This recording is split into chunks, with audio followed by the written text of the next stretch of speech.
All right, guys, today we are reading our book. We're starting part 3. I just want to show you guys super quick something that I did do. We're finding that the classroom has so many, assignments in it that you could see very slow just because it has to load through all of those assignments every time.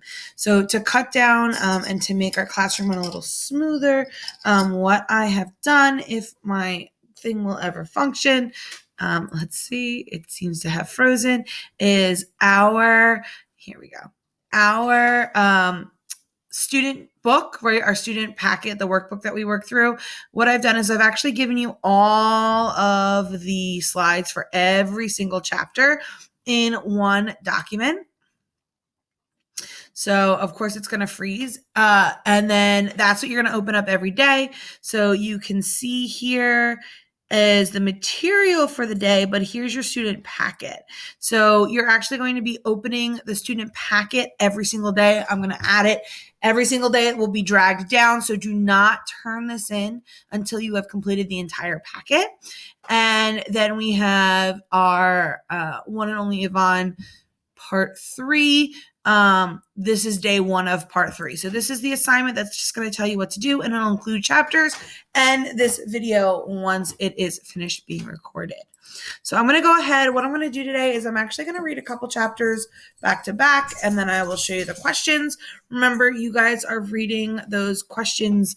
You guys are answering those questions independently. If you have missed my live lesson, if you are participating in my live lesson, guys, we do go through, work on these together, and I do provide you guys with some sort of an answer or an idea of an answer that you can write down.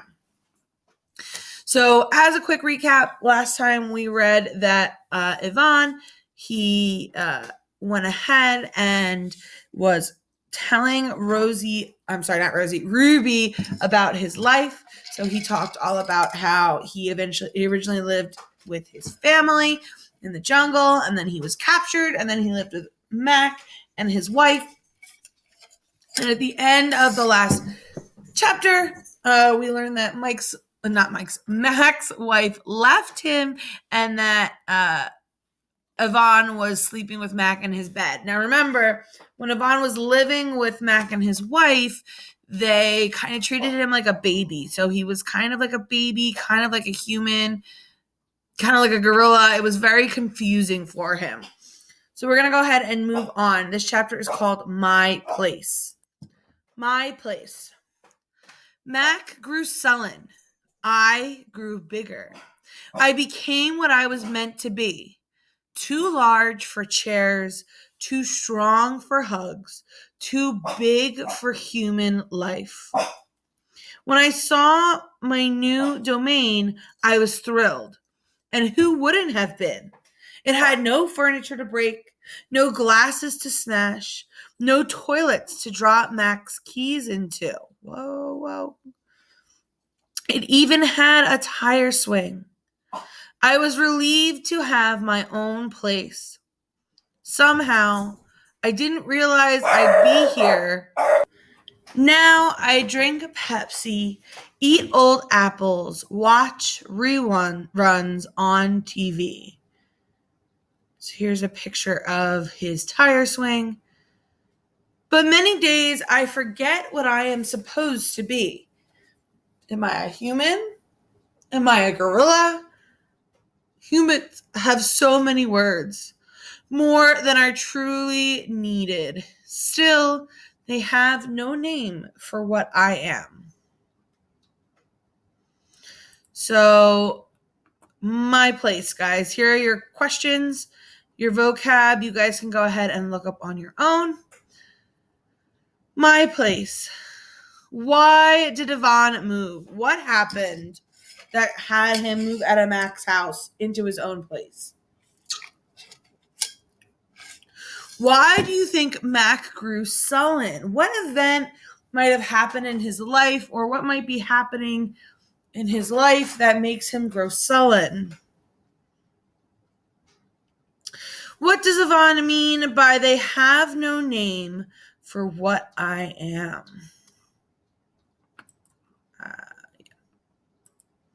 So go ahead, pause this if you need time to type in your answers. I'm going to go ahead and I'm going to start reading our next section. 9,876 days. Ruby is finally asleep. I watch her chest rise and fall. Bob, too, is snoring, but my mind is still racing. For perhaps the first time ever, I've been remembering. It's an odd story to remember, I have to admit. My story has a strange shape, a stunted beginning, an endless middle. I count all the days I've lived with humans. Gorillas count as well as anyone, although it's not a particularly useful skill to have in the wild. I've forgotten how many things, and yet I always know precisely how many days I've been in my domain. I take one of the magic markers Julia gave me. I make an X, a small one, on my painted jungle wall. I make more X's and more. I make an X for every day of my life with humans. My marks look like this. The rest of the night, I mark the days, and when I am done, my wall looks like this. And so on, until there are 9,876 X's marching across my wall like a parade of ugly insects. All right, guys. I just want you to describe your feelings after reading this chapter. How do we feel? Remember, this is an opinion, so you have to tell me how you feel. And I really want you to think. Just don't say, I don't know, because it's an easy answer. Because we know that Miss Wolf doesn't accept I don't knows. I want you to really think about what you're feeling about Yvonne knowing that he spent over 9,000 days in captivity.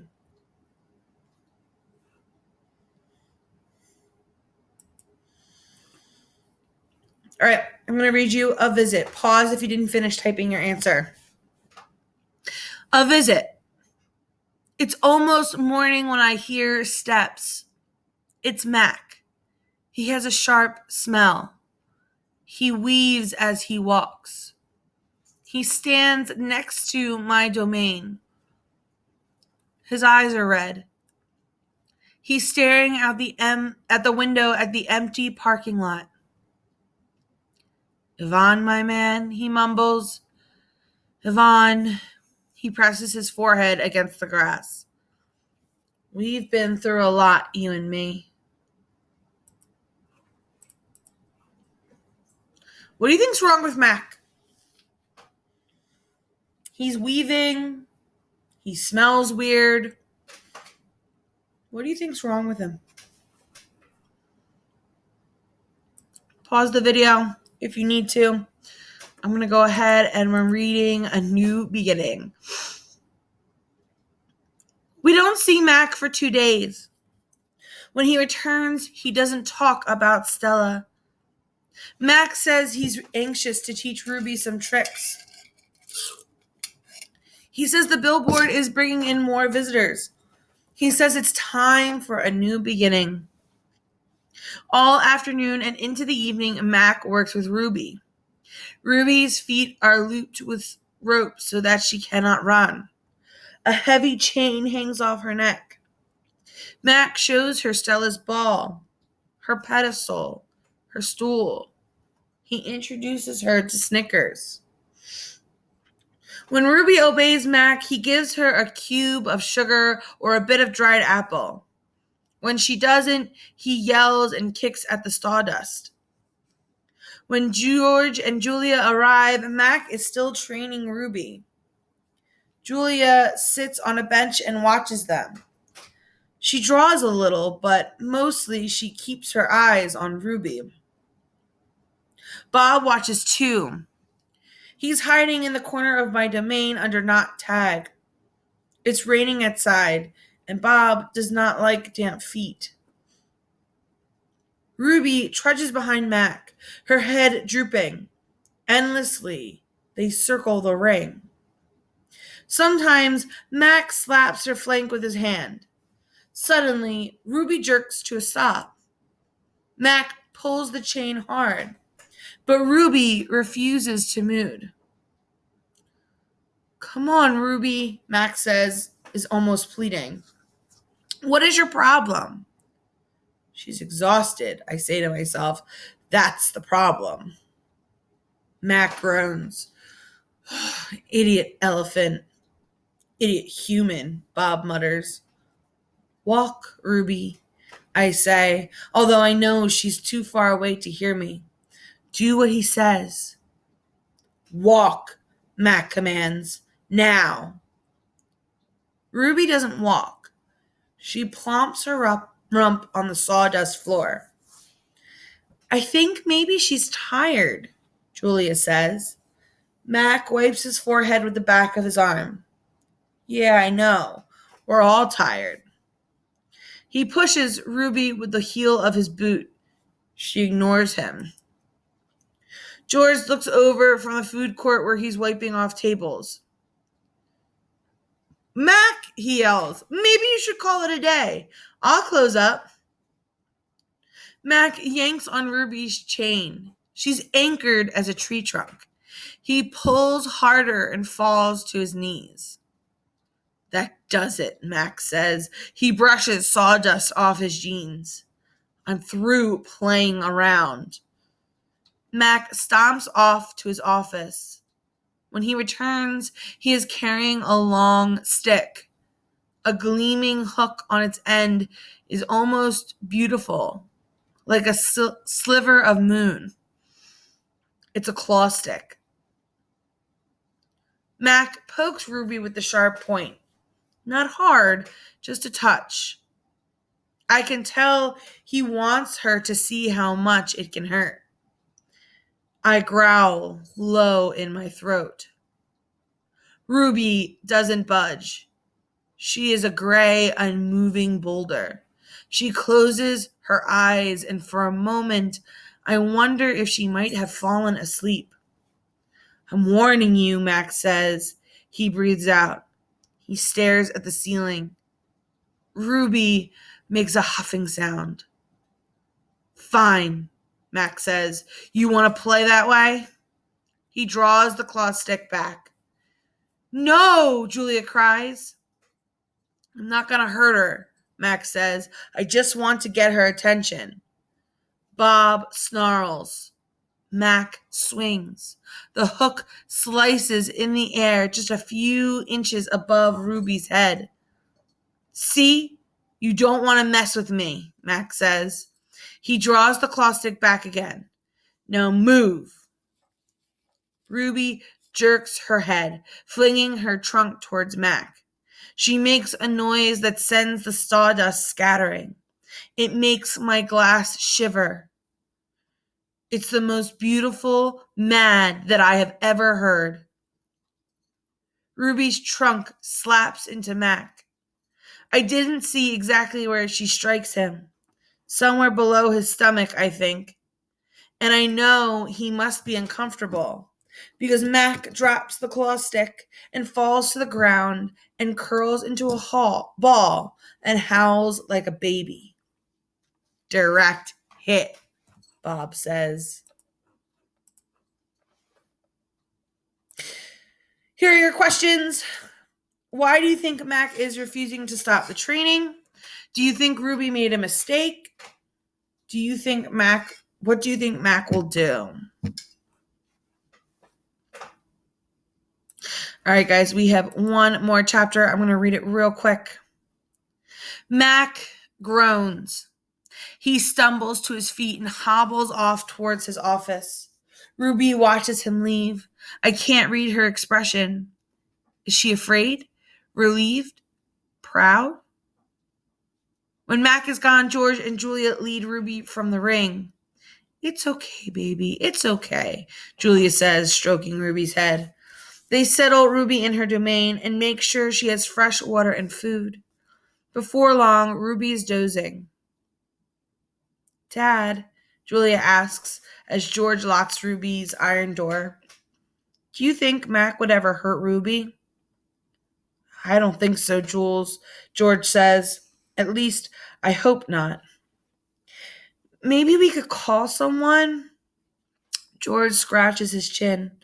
I wish I could help Ruby, but I wouldn't know how. I mean, who would I call? The elephant cops? Besides, George looks down. I need this job, Jules. We need this job. Your mom, the doctor's bills. He kisses the top of Julia's head. Back to work. You and me both. Julia sighs and reaches for her backpack. She removes a piece of paper, a bottle of water, and a small metal box. Homework first, George says, wagging a finger. Then you can paint. It's for art class, Julia explains. We're doing watercolors. I'm going to paint Ruby. George smiles. All right, then. Just don't forget your spelling. Dad, Julia asks again, did you see Mac's face when Ruby hit him? George nods. Yes, he said solemnly. I did. He shakes his head. Poor Mac. He turns away, and only then do I hear him laughing. All right, guys, why is George so conflicted? And why do you think George laughs when he turns away from Julia? That's it for today, guys. Go ahead and make sure that this is all in, and that's it.